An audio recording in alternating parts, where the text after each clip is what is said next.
Thank you for clicking on this. If you're about to watch, just a few things. This is new, first time.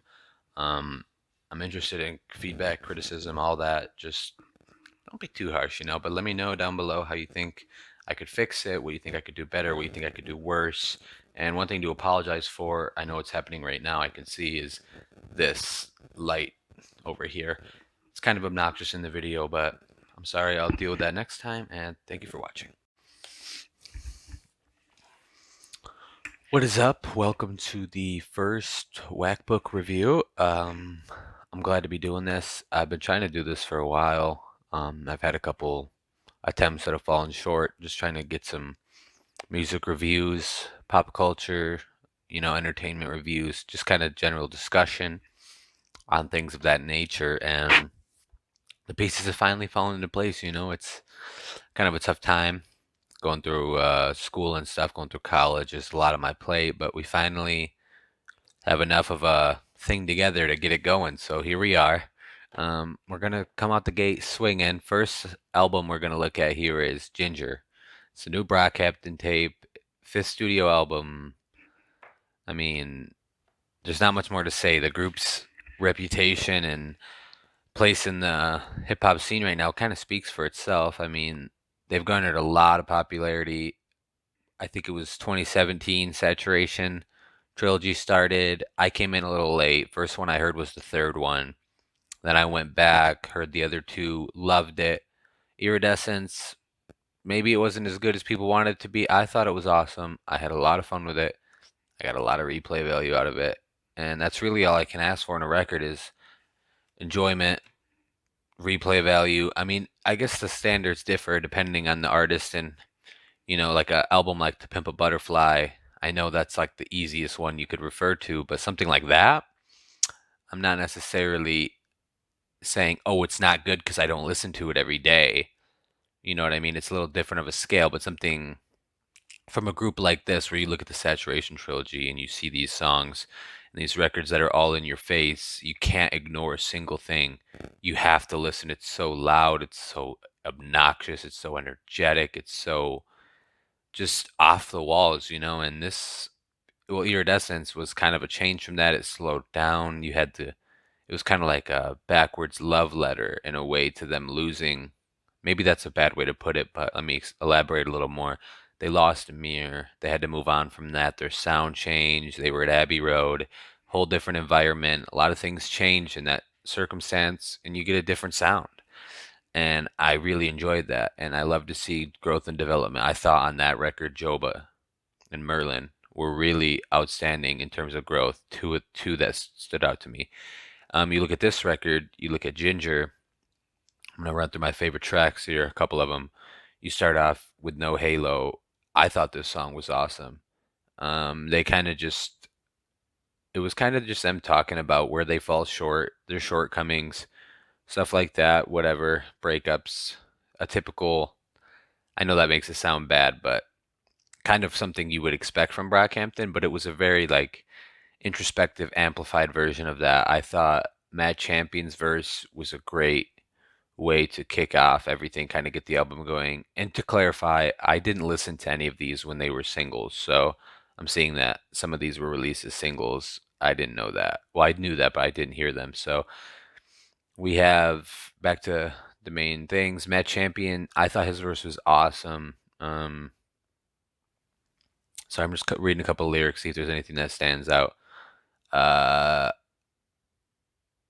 Nothing really too crazy lyrically, but I did enjoy it all.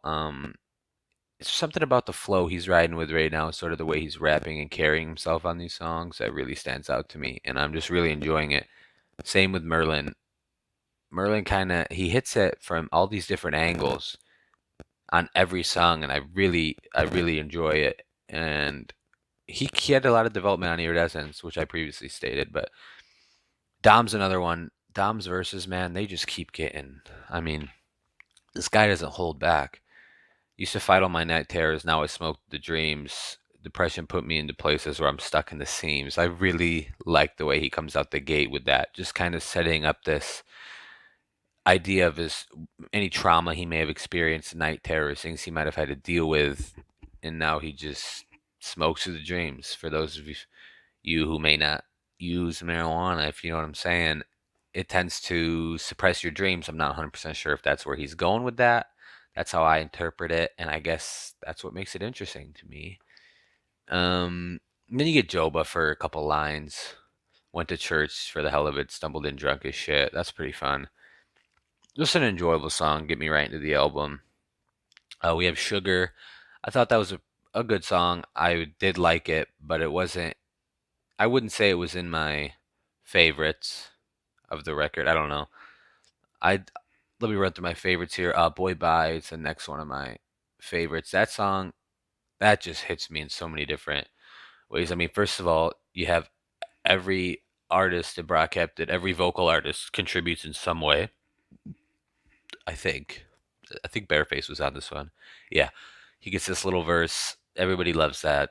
You get to hear Bareface, to quote Kevin Abstract, Bareface snapped. So you love that, and then you love seeing Joba, Merlin, Matt. They're all on here.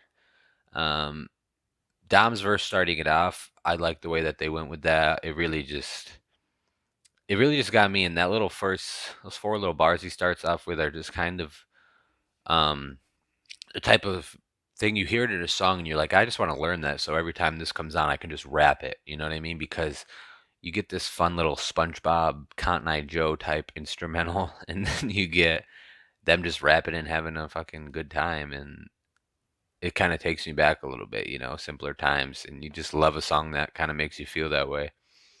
Um, I liked If You Pray Right because I like anything where Dom just gets to go for that long. Oh, that was a single too. There's a lot of singles off of this. I didn't realize they released so many of these songs. Just a second.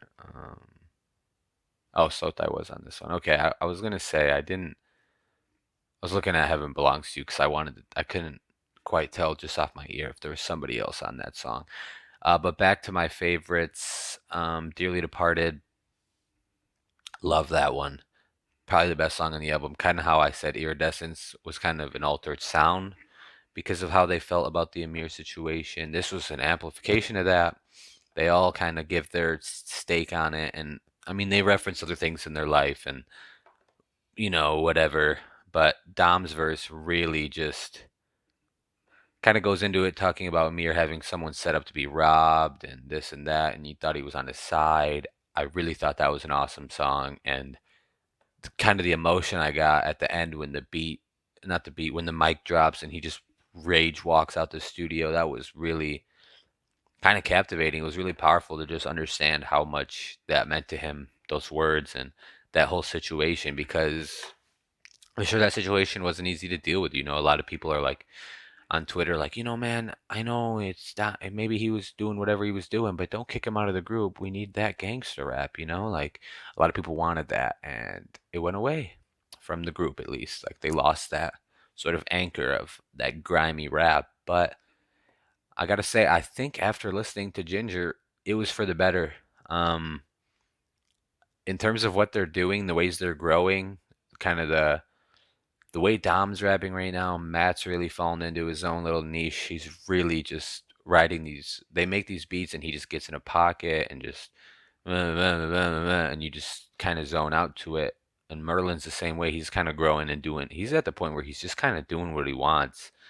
I mean, they all are, but Merlin, you love to see. Just he was kind of going Kid Cudi mode on one of these songs. It's kind of I'm forgetting which one it was, but it was one of these where he was just humming and all that jazz, and that was a good one.